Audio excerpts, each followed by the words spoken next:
Colm, how are you doing? I should be up and going now. Can you hear me, lads? That's good quality there. That's fantastic, Colm. Good evening, Colm, and thanks for coming on the show. Thanks for having me. No problem. Tell us all about, obviously we're all concerned about this bloody property tax that they're going to lump on us, along with the broadcasting licence or broadcasting charge that you want to do as well, but you're focusing on the property charge. Tell us about your organisation, Colm, and tell us about what we can do. Okay, well, first and foremost, there's been a big shift in the I suppose, property tax household charge campaign to move away from fighting the household charge, which is wrong, because the household charge hasn't gone away. The property tax has been brought in on top of the household charge. A lot of people thought, well, whenever the media put out an announcement that the household charge had been abolished, but that hasn't been the case. All that's been repealed is Section 3 of the Household Charge Act. So it means it's still in force. And what we're doing is we've started a national campaign where we're going from town to town, we're giving talks, explaining to people how they can legally and lawfully protect themselves against the household charge property tax. Okay, and tell us, can you kind of give us a heads up on what we should be looking at, what we should be doing? Because apparently I heard that we're going to be receiving paperwork in the next couple of weeks. Absolutely. Well, what we've done is, there is a case in the High Courts at the moment. It's if anybody wants to check it up, it's 2012/12340P. And if you go on to courts.ie, you should be able to check up and find out the particulars about that case. And or if indeed if you want to look at some of the paperwork that's been issued in relation to that case, just do a Google search for Phil Hogan summons household charge, and you should find some of the paperwork readily available to download. What we've essentially done is we have set up a limited company, and we're taking a case against the government as a corporate entity, because there's no facility in Ireland to take what's called a class action. So the only way we can get around this is to set up a corporation and then sue the government this way. Now, it is possible to take what's called a representative action, which is where you can, where a group of people can get together and a couple of members are the representatives, and they basically speak on behalf of the other members. But that only offers injunctive relief. In other words, you can get injunctions issued, but no damages can be paid. So this is a way around it by setting up a corporation, and what we're doing is we're inviting people to join the corporation, sign up as a shareholder, and if they get any letters or any correspondence from the Revenue or from the Household Charge Bureau, Local Government Management Agency, just send them back a letter, which should be available to download on our website in the coming days. And tell them that you're basically a party to this action, and you will not be paying, you'll not be registering until such times as this matter has been resolved in the courts. Okay, so, well, at the end of the interview, what we'll do is we will get all that information off you and, give it out. Yeah. Now, so the whole idea is that you, as a corporate company, you're bringing Phil Hogan and a few others to book, bringing them to court, basically. We are indeed. Like, just to name some of the people that we were taking in this action would be Michael Noonan, Alan Shatter, Phil Hogan, amongst others. You can see the list of defendants on the paperwork itself whenever you download the document. Okay, and what's the reaction to these? I mean, do you have any inside information regarding the reaction of the TDs on how they? Is it an arrogance level of who are these people thinking? What are they doing? Who do they think they are, or are they concerned about it? Well, surprise, surprise, there's been no national coverage at all on this issue. Like, there has been a few papers that run with the story, but there's been no replies from the defendants themselves. Like, they have submitted they have submitted documentation to say that they are going to defend their case, and that's kind of where things are at the moment. On Monday in the High Courts there is a motion to strike the case. which will be defended rigorously. And that's kind of where things are at the moment with the case. I mean, you have to ask yourself, we know the system is corrupt, and we know the judges. I mean, I hope, you guys do what you do, and you get the case you want, and you win it. I do. I really, really do. All my positive energy is on your side for what you are doing, and I take my hat off to what you're doing. But I also have a feeling, as we all know, that the system is corrupt. And if the TDs, if you were to win, that would set a precedent, and then it'd open up the floodgates. So, my inner feeling is that, what I feel is that the judge, no matter what, is just going to rule no to that. He'll just disregard it. But I just hope maybe we might get a judge that, Well, we're defending, or we're taking the case on a number of issues. One is constitution, and the second then is human rights, and the third then is under the Non-Fatal Offences Against the Persons Act 1997. And I believe we have a very strong case. Like the first notice demand for answers in relation to the household charge was sent, and of course no questions on that were answered. Well, the only answer we've got to date has been from a solicitor in Mayo, King McKellen solicitors, basically sent back a letter to say that it was a criminal matter. So that's something that maybe people aren't aware of out there, that if you haven't registered and haven't paid the household charge, it is, according to King McKellen, a criminal matter. Right, okay. So if you haven't registered, so we're all criminals at the moment. Oh, absolutely. Absolutely. We are all criminals. The fact that, the worst thing I've ever got in my life is probably a parking ticket. Or maybe the odd, couple of points on my license. Because, I went over a white line, a straight white line. That's what I did. You did? I did. I actually went over. You did? You were drunk that night, weren't you? No. I don't think. Well, it's very hard to. No, I was in the passenger seat. My hands were over the other side. Sure. Yeah. I told you you'd never drive a car that way. No. But no, I mean. Can I just ask Colm a question? Yeah. Colm, would it not be. Just the one thing that comes into my head, and every time I hear this, the property charge or property tax and the notices coming out, it's the same. I kind of view that the same as the notice for, say, TV license or any other notice. It's just a notice. I mean, it's not a bill. I mean, if someone sends me a notice, you can either choose to run with it and obey whatever it says, whatever commands it's giving you, or you can kind of go, yeah, I'm not interested, and just kind of throw it in the bin. Can we not just say do what has been mentioned previously? When you get these notices in, just return to sender and don't contract with them at all.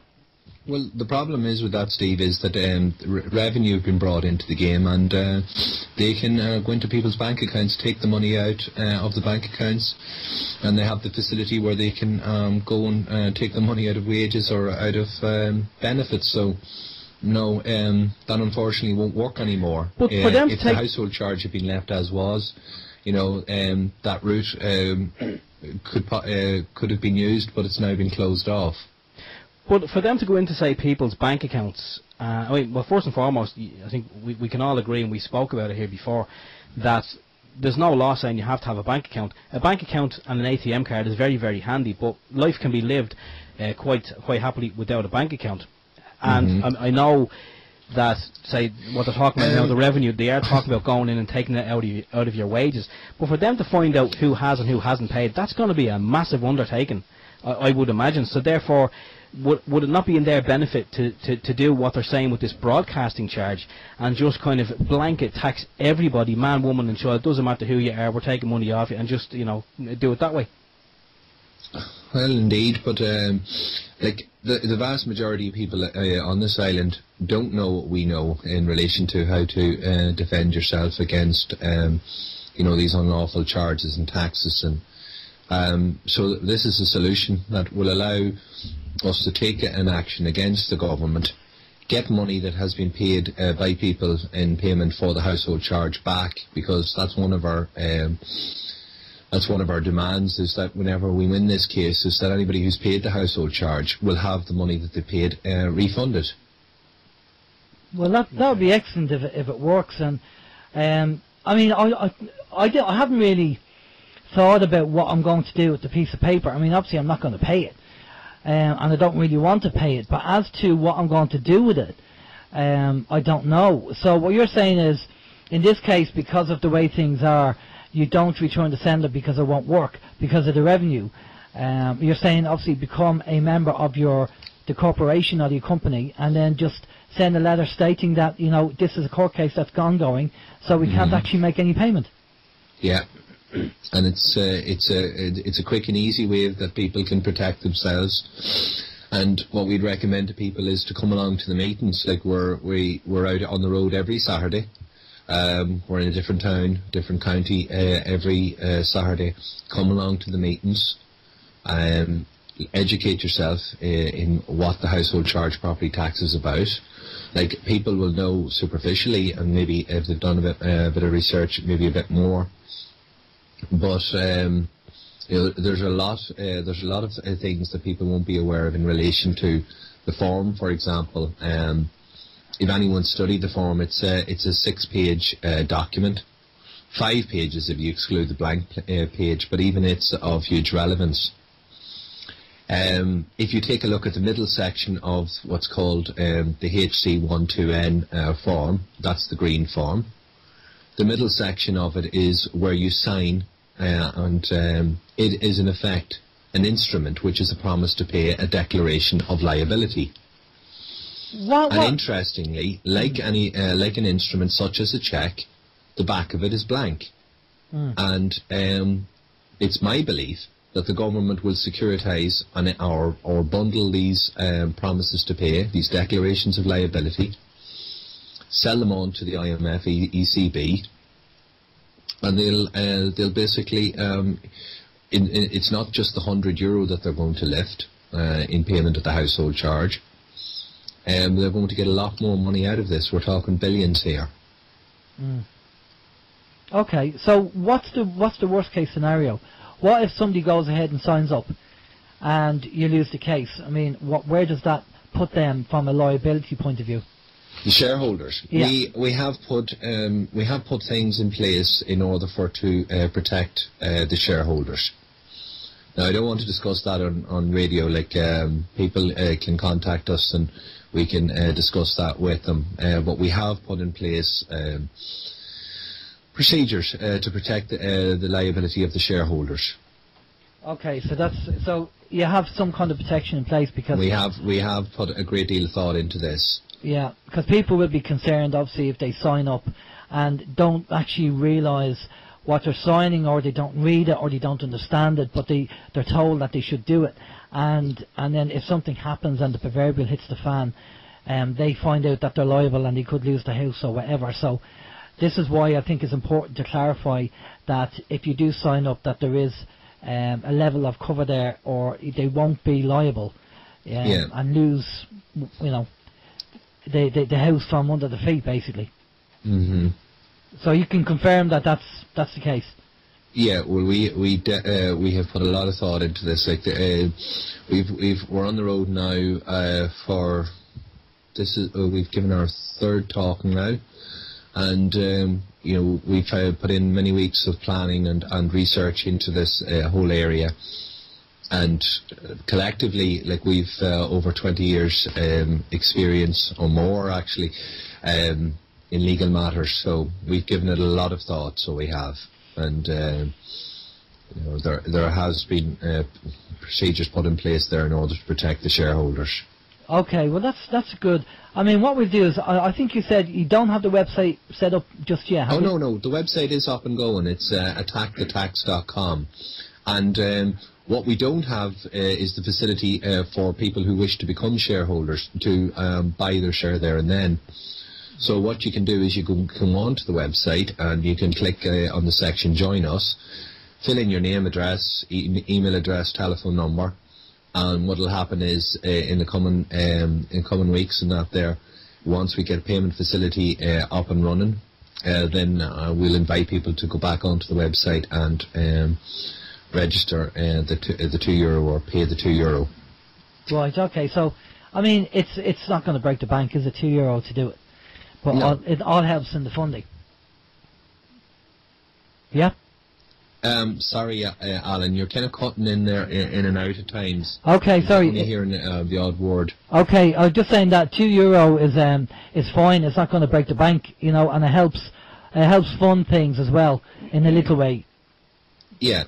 Yeah. Yeah, absolutely. Like whenever the anti-household charge campaign were running nationally, they were inviting people to pay €5, and they were saying to people, like, this is going to cover you if there's a court case or if you need legal protection whenever you go into court. You know, we'll have maybe a legal team who can assist you. Now, But should I think you the go into anti-household court? charge campaign have done a great thing in raising the awareness of the household charge property tax, but that's as far as they've gone. They haven't come up with any viable solution to help and protect people against the revenue, against the local government management agency, or being prosecuted or whatever. So that's where we're kind of stepping in now, and we're saying to people, we have a solution here to protect you in the interim while we take this case. Okay, well that sounds promising and sounds good. The so obviously with the likes of the revenue getting involved, it's kind of up the ante with the government. Steve?